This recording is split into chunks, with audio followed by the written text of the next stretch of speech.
Aku masih ingat satu sore ketika aku berdiri di depan cermin kamar mandi kantor, menatap wajahku sendiri yang tampak begitu asing.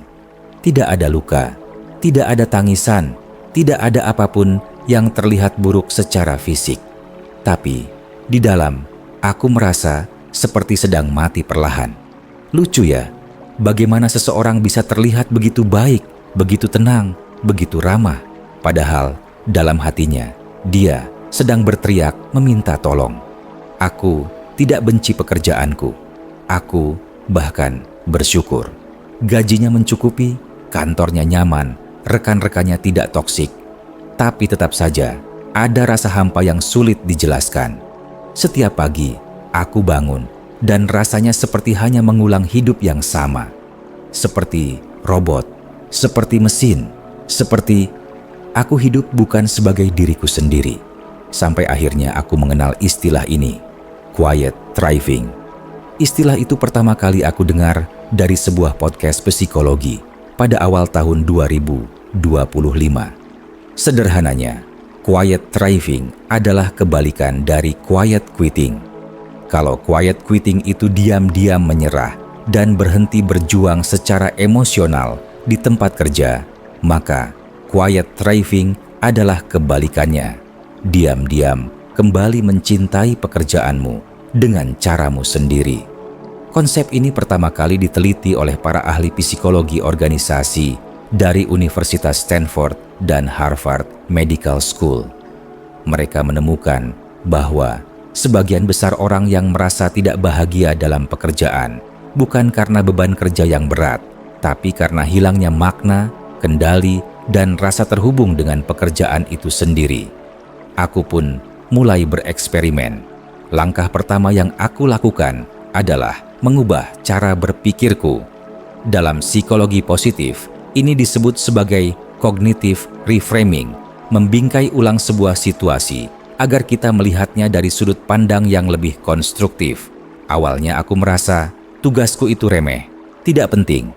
Tapi, lalu aku mulai bertanya, apa dampak kecil dari pekerjaan ini? Siapa yang terbantu karena aku menjalankannya dengan baik? Ternyata cukup banyak. Saat aku menulis laporan mingguan yang biasa-biasa saja itu, aku sadar bahwa laporan itu membantu manajerku membuat keputusan penting. Saat aku membalas surel klien dengan sopan dan cepat, aku tahu mereka merasa dihargai. Saat aku mendampingi rekan kerja yang baru bergabung, aku sadar aku tidak sekadar bekerja, aku juga melayani. Langkah kedua, memperkuat koneksi sosial. Bukan berarti aku tiba-tiba jadi ekstrovert ya, tapi aku mulai lebih peduli pada rekan-rekan kerja. Aku mendengarkan cerita mereka, memberi apresiasi, kadang sekadar membawa cemilan lebih dan membaginya di pantry. Tindakan kecil, tapi efeknya besar.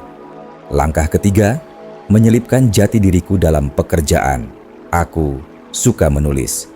Maka ketika ada kesempatan membuat panduan kerja atau menulis artikel internal, aku ambil.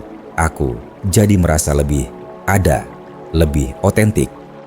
Dalam sebuah jurnal tahun 2025 dari American Psychological Association, para peneliti menyebut bahwa karyawan yang menerapkan strategi quiet thriving memiliki tingkat kepuasan kerja 40% lebih tinggi dan risiko burnout 35% lebih rendah dibanding yang tidak melakukannya. Bukan karena beban kerja mereka lebih ringan, tapi karena mereka memberi makna pada apa yang mereka lakukan. Dan di titik ini, aku mulai sadar bahwa dalam Islam pun bekerja itu bukan sekadar mencari nafkah, tapi juga bagian dari ibadah. Rasulullah Muhammad SAW bersabda, "Tidaklah seseorang memakan makanan yang lebih baik daripada hasil usahanya sendiri, dan sesungguhnya Nabi Daud alaihissalam memakan dari hasil kerja tangannya sendiri." Hadits riwayat Al-Bukhari. Kalimat itu membuatku tertegun. Mungkin masalahnya bukan pada pekerjaannya, tapi pada caraku melihat pekerjaan itu. Aku pun mulai menyisipkan doa sebelum mulai bekerja. Aku niatkan bahwa pekerjaanku hari ini untuk membantu orang lain, untuk membawa manfaat, bukan hanya untuk menggugurkan kewajiban. Dan entah kenapa, rasanya jadi lebih ringan, lebih berarti. Aku tahu, tidak semua orang bisa serta-merta mencintai pekerjaannya. Tidak semua orang bisa langsung pindah ke pekerjaan impian. Tapi mungkin, sebelum kita memutuskan untuk menyerah, kita bisa bertanya dulu ke diri sendiri, apa yang bisa aku ubah dari dalam diriku, tanpa harus menunggu dunia berubah? Malam itu, ketika aku berjalan pulang dari kantor, ada rasa lega yang berbeda. Bukan karena pekerjaanku jadi lebih mudah, tapi karena aku memilih untuk hadir sepenuhnya. Aku tidak sedang pura-pura bahagia. Aku benar-benar sedang mencoba untuk tumbuh secara tenang. Jadi, kalau kamu juga sedang merasa hampa di tempat kerja, mungkin bukan pekerjaanmu yang perlu berubah. Mungkin kamu hanya perlu mendekat kembali ke dalam dirimu sendiri. Karena kadang, jalan menuju bahagia tidak datang dari luar, tapi dari keputusan sederhana untuk bertumbuh. Meski dalam diam, kamu tidak harus bersinar terang, tapi kamu bisa tetap tumbuh dengan tenang. Sekarang, tanyakan ini ke dirimu. Apa satu hal kecil yang bisa kamu ubah besok untuk membuat pekerjaanmu sedikit lebih berarti? Beberapa minggu setelah mempraktikkan quiet thriving, aku mulai merasakan efeknya meluas ke sisi-sisi lain hidupku. Hubunganku dengan orang-orang di rumah menjadi lebih hangat. Aku lebih tenang saat mendengarkan, lebih hadir ketika berbicara, dan lebih ringan dalam merespons konflik kecil yang sebelumnya mudah membuatku meledak. Ternyata, ketika batin kita cukup, sikap kita berubah. Tidak berlebihan, tidak juga kekurangan. Sekadarnya, namun penuh makna. Seperti akar pohon yang diam-diam menembus dalam tanah, menancap kuat meski tidak terlihat. Itulah rasa yang aku rasakan sekarang, kokoh dalam diam. Aku pun mulai membuat jurnal kecil.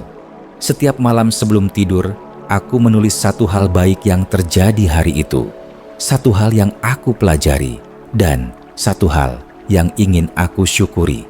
Sederhana saja, tapi aku terkejut ketika di minggu ketiga, aku membaca ulang catatan-catatan itu. Banyak sekali momen kecil yang selama ini kulewatkan. Senyuman dari petugas keamanan, ucapan terima kasih dari rekan kerja, atau bahkan perasaan lega setelah berhasil menyelesaikan laporan tepat waktu. Dalam teori psikologi, kebiasaan ini disebut sebagai practicing gratitude, melatih rasa syukur secara sadar. Menurut penelitian terbaru dari University of California, praktik syukur setiap hari selama 3 minggu dapat meningkatkan suasana hati dan memperkuat sistem imun tubuh. Subhanallah. Lagi-lagi, ilmu psikologi modern sejalan dengan ajaran Islam yang sejak dahulu mengajarkan, sesungguhnya jika kamu bersyukur, niscaya aku akan menambah nikmat kepadamu. Q.S. Ibrahim, 7. Aku juga mulai menerapkan waktu jeda di tengah pekerjaan. 5-10 menit saja. Aku gunakan untuk sholat duha, atau sekadar menutup mata dan menarik napas dalam-dalam. Ternyata, mengizinkan diriku istirahat bukanlah kelemahan. Itu bentuk penghargaan terhadap tubuh dan jiwaku sendiri. Sekarang, aku tahu, quiet thriving bukan soal menjadi sempurna di tempat kerja, tapi tentang keberanian untuk tidak menyerah pada kekosongan batin, tentang upaya merajut makna dari hal-hal yang sering dianggap remeh, tentang menyalakan lilin kecil dalam hati kita ketika dunia terasa gelap. Kita tidak selalu bisa mengubah lingkungan, tapi kita selalu bisa memilih bagaimana meresponsnya. Dan dalam pilihan itu, ada ruang untuk bertumbuh. Pelan-pelan, tanpa sorotan, tapi tetap bernilai. Jadi, untukmu yang sedang merasa kehilangan semangat, yang merasa tak ada yang mengerti, atau sedang nyaris menyerah, tenanglah, kamu tidak sendiri, dan kamu tidak harus keras untuk bertahan. Kadang, diam yang penuh makna lebih kuat daripada teriakan yang kosong. Besok pagi, ketika kamu membuka mata, coba tanyakan ini. Apa satu kebaikan kecil yang bisa aku lakukan hari ini untuk diriku dan untuk orang lain? Karena mungkin dari situlah hidupmu mulai kembali bernyawa. Dan mungkin itulah awal dari quiet thrivingmu sendiri.